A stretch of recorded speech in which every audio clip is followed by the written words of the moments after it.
You know, as appropriate as it would be to have a Russian movie with vodka, perhaps let's lay off the drinking for this video. And on that note, ASMR is generally a relaxing topic, and the videos are for relaxation or chilling out. But, however, based on the topic of this movie and this video, I don't think I'm going to be talking about relaxing stuff at all. So, let that be a warning for you. This will not necessarily be the most relaxing subject in today's video, because we're going to be talking about a very brutal anti-war film, and I do think it is one that should be essential viewing for everyone, but the nature of it is that it is pretty harsh to talk about. So, if you haven't seen this movie yet, then you should go check it out, absolutely. But just be prepared for the potential trauma you might be experiencing. And if you have seen it and you don't want to have to hear about any horrible stuff in this film again, then perhaps it might also be best for you to leave. For those of you that are still wanting to stick around, then let us begin and come and see what we have for you today.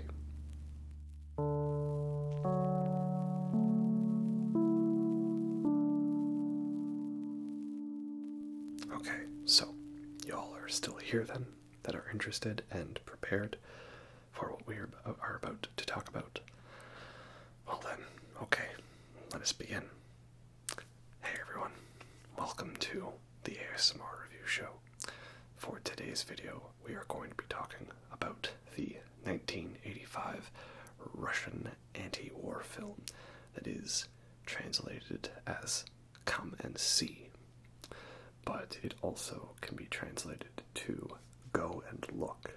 And I believe the title Come and See is meant to be a biblical reference to something about the fourth beast said after the fourth seal was opened in the book of Revelations, about come and see, and the title itself is like this invitation to come and see the horrors that must be properly exposed for everyone to know about. So, this was directed by Ilem Kleinov. It's with the Russian accent. Ilem Kleinov. And it stars Alexei Kravchenko. Like Kravchenko, Grigorovich, Steiner, all must die. Right? What do the numbers mean, Mason? He's in the film as this young boy named Flora. Hope I'm saying all the Russian names properly. And basically, this is a World War II film about the Belarusia, its current Belarus, which at the time was Belarusia. That area, just on the Polish border, as the Nazis invade that area, and the war begins to happen. And so he's a young kid, and he's eager to join the fight. And so he scours the area for a lost rifle so that he can bring this gun and show, I'm ready to join the partisans, right? The sort of the local militia, anti-Nazi group, right? And he's going to join the partisans, right? And we're going to fight off the bad guys, and we're going to save the day. And it's going to be a nice, heroic triumph. Woo, happy ending. If it was an American-produced film, or a Hollywood film, or a film made by anyone else that wasn't a Russian film. So this is a very, very brutal film. It's not even, like, overtly violent. Like, there's not that much blood or gore in it. and you know, a lot of the bad stuff you don't really like see happen, but it's just all about like the context for what it is and the realism to it. It doesn't feel like it's a movie, it feels like it's a documentary, like you're really seeing actual footage from that time. And the fact that it mixes in a lot of actual footage from that time, this archival footage, definitely helps sell that realism. And then also they used like all live ammunition on the film, you know. It was like, oh, don't worry, comrade, we will just be shooting the bullets right over your head and it will be totally fine. Right? Like, main actor, Alexei, says he had bullets flying like 10 centimeters above his head. So that definitely lends to this realism of the film. So, yeah, basically, if this was any other movie, right, it would be like this heroic triumph, and there'd be like some big action scene where they like raid like a Nazi base and like steal supplies, and then, you know, there's maybe find out one person they know dies, and so then they have this big last stand, and it's all heroic, and there'll be some mentor guy off to the side like, yes, this is how you shoot them, and stuff like that. And it would end on an uplifting note. That's not at all what it is. Because this is from the viewpoint of a child, so it's not like he is getting into firefights and, you know, doing stuff like that. He's basically just on his own, meeting up with different characters throughout, trying to survive. And a lot of it we follow like his subjective perception. So, like, when a bunch of bombs go off, sort of the first main war scene of the film, what we hear like the ringing after the explosion, and that follows us throughout the film as his sense of hearing is slowly lost. It's very told from his subjective perspective, and we're always kept with his perception of events. We never really see outside that any event that happens that he's not present for. It was happening off screen. We only experience then, you know, his perception of events. And he's never really directly involved in like the big conflicts and battles. It's always just the aftermath or trying to survive small little bits as he gets caught up from like experience to experience. First he meets up with this one girl, and then they hang out for a little while, and then there's, you know, big bombs dropping, so then they're off on their own. They go back to his village, they can't find anyone. He ends up getting drafted into this other group so they can like shave his hair and use it to make this like disguised landmine that's like this dummy of Hitler. Then they end up getting exploded on a landmine, and he gets on his own while they're trying to steal a cow. And then finally, the sort of most horrific segment of the film, he gets brought into this village where they disguise him as this local boy. And this, is it the Derla Wagner unit? The Nazi unit invading that realm, that area. They end up taking over the village, stuffing everyone into a barn, and then lighting it on fire, and they shoot it all up, and they're having a huge celebration, taking a bunch of photos. And this is all based on accounts of the director and one of the writers or producers, I think, what they experienced joining the partisans at age 15 in like the 1940s. And it's well documented that this is just simply what was done to clear out the village. The film even ends with a message: 628 Belarusian villages were burned to the ground with all their inhabitants. So, yeah, pretty morbid stuff. And that's what this film is all about.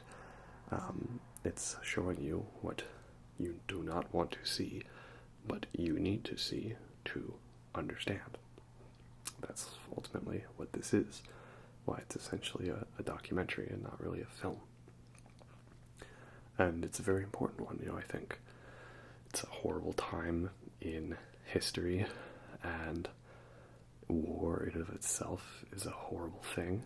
And there's this tendency, to have like, action movies, and they're fun, but they're kind of skimming over the point about it, and a lot of anti-war films still end up in a way kind of glorifying war and having these like really like, heroic characters, and this film just strips away all of that to its bare bones, and just how it is how it is. And the main kid in this, right, Alexei Kravchenko, he was supposed to be given hypnosis so that he would be like sort of sedated for the really traumatizing sequences in the film. But apparently it didn't work, so he experienced everything. And the subject matter was so stressful and crazy that his hair turned gray throughout the shoot. And you can see that towards the end of the film. He looks like he's aged 40 years over the course of what should only be a few days. Looks like an old man by that point at the end. It's really crazy. It's mind-blowing. And then the film also asks us, what do we do in the case of POWs? Because eventually Flora, he meets up back with the Russian partisans, and they've captured some of the Nazi soldiers who burned down the village and killed all the people there. And they're deciding, well, do we just shoot them? Do we keep them alive? Do we burn them? What do we do? And someone ends up just shooting them all, right? They end up deciding, well, not to sink to their level in terms of torture. But I also, a nice detail of this sort of leader and asking them all to, like, listen, right? To see what they're up against. And, he just basically delivers, like, this horrible ideology that, if you're not part of the Aryan race, then you're a lesser person, a rat that spreads the disease of communism, and they have to be stopped. And it's very, very chilling stuff, right? Like, again, it's not as violent as Saving Private Ryan, and I don't even know if it's that, like, brutal and depressing as Schindler's List, but it makes both of those films seem very tame, and this one came before both those ones, if you can believe it. Pretty crazy stuff. The main way that I found out about this film was this YouTube video that kept on coming up in my recommendations called The Scariest Horror Film Isn't a Horror Film. And it had this thumbnail, which is one of the big scenes of the film where Flora has a gun to his head. And I didn't watch that for a while, this movie. And then I could tell kind of from the thumbnail, like, okay, I think what this video is going to get at is the idea that, it's a war film that's the scariest one, probably one showing and depicting lots of realistic war atrocities and war crimes and horrible things. And then when I heard about this film, Come and See, and I saw, like, some scenes from it, I recognized, oh, this is what it's probably talking about. This is that film. So, went out of my way to watch it. Then I ended up watching the YouTube video and, seeing all about what it is. And, yeah, in a way, they're right. Like, if you asked me to think, like, what's the scariest film I've ever seen, well, it's hard to rank that because, a lot of people find horror really subjective, and, I thought stuff in, like, Babadook or Midsommar were pretty creepy. Pretty scary. I think Alien is not really that scary of a movie, but it's really great. It's my favorite film that is a horror film. A straight up horror film is Alien. Or like some creepy David Lynch stuff has really messed me up. But if I had to think, like, most messed up films, it would probably come down to two. One is Irreversible for obvious reasons. And the other, I would say, is Come and See. Because just the thought of this stuff in this film has really haunted over me ever since I saw it. And that's what this film needs to do. That's what it's about, right? You all need to see this to understand. And you know, I'm filming this for Remembrance Day, November 11th, because I've been doing horror movie reviews, and if this is a time about, you know, remembering, you know, those who have died for our country and those lost to senseless violence and war, well, I think no other film really accurately describes this terrible feeling of loss than Come and See does, so I feel it's most appropriate in that it is a horror movie, because it's the horror of reality. And kind of a cliche to say, you know, oh, ghosts and monsters aren't scary, because the real scariest monsters, you know, are humans, humanity. Like, look what we're capable of. But that is the truth, and that's what this film's about. So for me, this is the scariest horror film in that way. You know, people probably disagree with me on that, you know, but that's how I see it, right? This film is depicting harsh reality to terrify you of, you know, war crimes, and Nazis, and genocide, and real messed up stuff. So, and it's a very well done film for that, very well shot. Cinematography is immaculate, acting is great. Again, there's not really action scenes in the film, that's not what it's about, but anytime there is something involving a firefight or guns or explosions, it is very well done and just so off-putting, like especially with the soundtrack. It's like very droney and atmospheric and like slow and drawn out, like you would do for a horror film soundtrack, right? The creepy sounds and the tension and just the uncomfortable dread that is all there in this film. So yeah, I do think it classifies in its own way as a horror film. But, you know, we do need to remember the lives that have been senselessly lost for all the conflicts over time. But I don't need to recommend Saving Private Ryan or Schindler's List or anything like that. You've all seen those. You all know them. Most people have to watch scenes from them growing up in you know, middle school or high school or something like that. And everyone talks about those big events. I don't think, at least here in, you know, my, you know, Canadian life, that this type of stuff, you know, the non-Holocaust specific related war atrocities in World War II get brought up, right? You kind of talk a bit about, like, you know, oh, there was Russia in the war, and then they tried to invade, but they held the line in Stalingrad and in the war, and then they pushed back because the winter happened, and then they all won, and they raised a flag, and it was all over, and everyone was happy. The end, yay. And really only, like, you know, it doesn't even skim the surface of the actual reality, and especially coming from, you know, an independent European filmmaker specifically. Well, I guess not European, Russia's Asian, non-American filmmaker, right?